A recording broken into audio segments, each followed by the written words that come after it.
That's right, folks. Today we're taking a look at Revenge of the Fallen, Leader Class Optimus Prime. I'm not sure I've ever had as many requests for a video as I've had for this one. Now, for the review I did of the 2007 movie figures, this guy right here, I mentioned that I thought it was of a masterpiece level, and that is to say it's of a level of complexity that we're likely not going to surpass. Well, this new figure has made me completely eat those words. It just blows the old one right out of the water in terms of complexity. Now, Revenge of the Fallen Prime comes packaged in robot mode, so that's what we're going to take a look at first. Now, there are a few things about the robot mode that I want to highlight, and the first one is the sound effect. Now, there's nothing better than when a company can actually get the voice actor of the character to do a voice clip for the toy. And who better than Peter Cullen for Optimus Prime? I am Optimus Prime.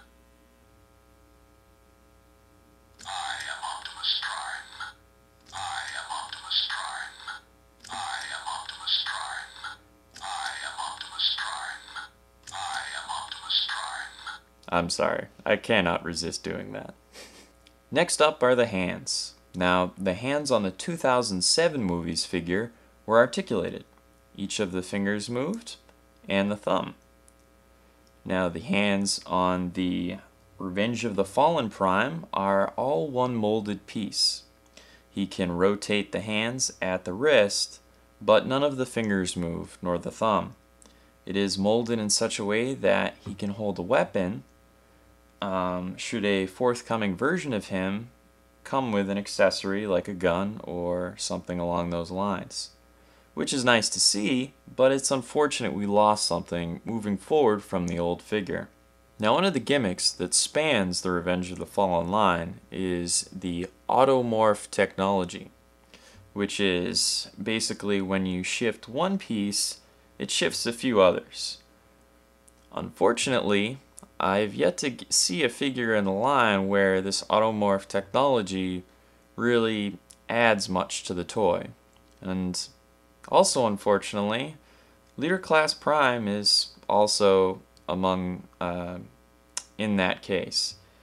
And basically for Prime, if you shift his door of the cab around, you can shift some gears inside the window chest panels, which doesn't really add much to the figure at all, and you can only really see it during the transformation.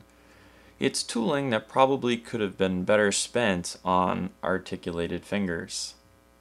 The biggest and probably most notable gimmick of this figure, aside from the transformation of course, are these wicked awesome flip out axes on each of his arms, which are the same axes we see him wield to great effect in the live-action movies.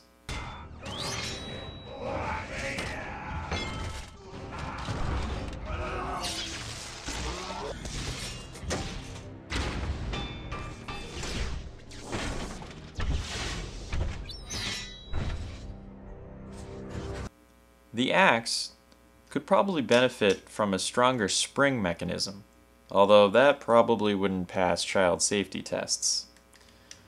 It will most likely be a pretty popular modification though among the toy customizing community. That and articulated hands. Now the arms are slightly limited in their articulation due to this shoulder pad right here. When the axe is folded up, you can't fold the arm up too much, otherwise it'll hit this shoulder pad and basically cause the blade to flip out just like that, which isn't a huge deal because most of the time the blades are going to be flipped out anyway. Now, one other thing I noticed about the blades was that the most natural position for you to trigger the blades to swing out was with your thumb on the inside forearm on the switch and a finger or two on the panel on the outside forearm, because when you try to flip out the blade by pressing back on the switch, the blade isn't going to come out because this panel rests directly on the blade itself. So you're applying pressure, preventing the blade from flipping out. So what you need to do is sort of come in on the inside of the arm like that and just hope your thumb doesn't get in the way of the blade flipping out. Now the truck mode on Revenge of the Fallen Prime is probably the figure's weakest point. Let me show you that by comparing a few things on the new figure as opposed to the premium version of the old figure. The new figure had plastic tires as opposed to the old figure who had rubber tires.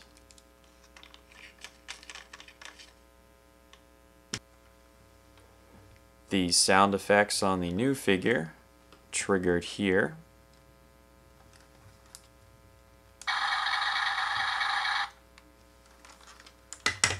As opposed to the sound effects on the old figure triggered here.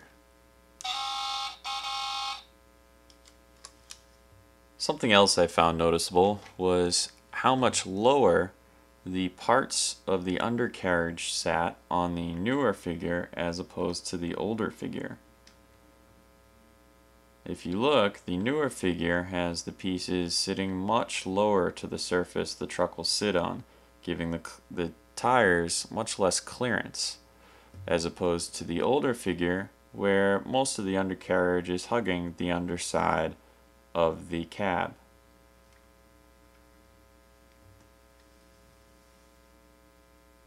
To sum things up, this figure is truly an engineering marvel. Definitely one of the most difficult Transformers I can ever remember having to try and transform, which is awesome for people like me who like puzzles. Not so awesome for hapless parents trying to help their kids. If you want to add Optimus Prime to your movie figure display, I would highly recommend Revenge of the Fallen Optimus Prime for robot mode. But if you want to display him in truck mode, I would actually recommend trying to track down the premium version of the 2007 movie's figure. And with that said, I am running out of time once again. So, remember to stay tuned for the transformation, and check out Powet TV for all of the latest news on gaming, comics, toys, movies, music, and a whole lot more.